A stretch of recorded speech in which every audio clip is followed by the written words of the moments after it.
پاک فوج نے ملک مخالف سرگرمیوں جیسے سنگین الزامات پر سابق فوجی افسران کا کورٹ مارشل کیا ہے۔ پاکستان آرمی ایکٹ اور آفیشل سیکرٹ ایکٹ کے تحت عادل راجہ کو 14 سال قید بامشقت جبکہ حیدر مہدی کو 12 برس قید بامشقت کی سزا سنا دی گئی۔ مجاز عدالت سے مجرم قرار پانے پر دونوں کے رینکس بھی ضبط کر لیے گئے۔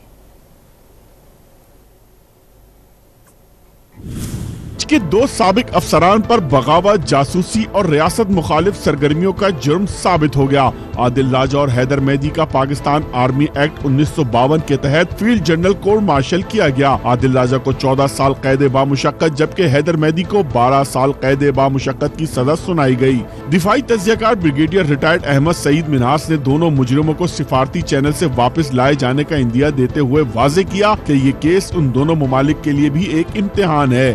میرے خیال میں ڈپلومیٹک لیول پہ دونوں ممالک آپس میں بات کریں گے۔ دو ممالک آپس میں بائیلیٹرل لیول پہ کوپریٹ پچھلے ماضی میں کرتے بھی چلے آئے ہیں، لیکن ابھی یو ایس اور یو کے کا ایک میں سمجھتا ہوں کہ امتحان ہے کہ ایسے عناصر کو کیا وہ پاکستان کے حوالے کریں گے یا نہیں۔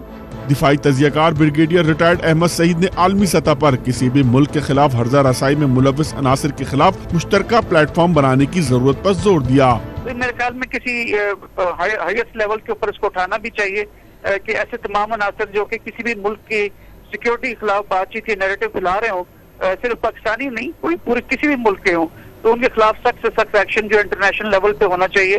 منصف عادل راجہ کو تھانہ بی جنوبی لاہور کینٹ میں درج مقدمے پر عدالت میں پیشی کے لیے 2 سمن جاری کیے گئے اور 30 روز کی مہلت دی گئی تھی۔ اسی طرح حیدر مہدی کو 2 سمن بھیجے گئے تھے۔ دونوں کو بغاوت، جاسوسی اور ریاست مخالف سرگرمیوں کے الزام میں field general court marshal K ذریعے پاکستان آرمی ایکٹ اور آفیشل سیکرٹ ایکٹ کے تحت سزائیں دی گئی۔ مجاز عدالت نے جرم قرار پانے پر دونوں کے رینکس بھی ضبط کر لیے ہیں۔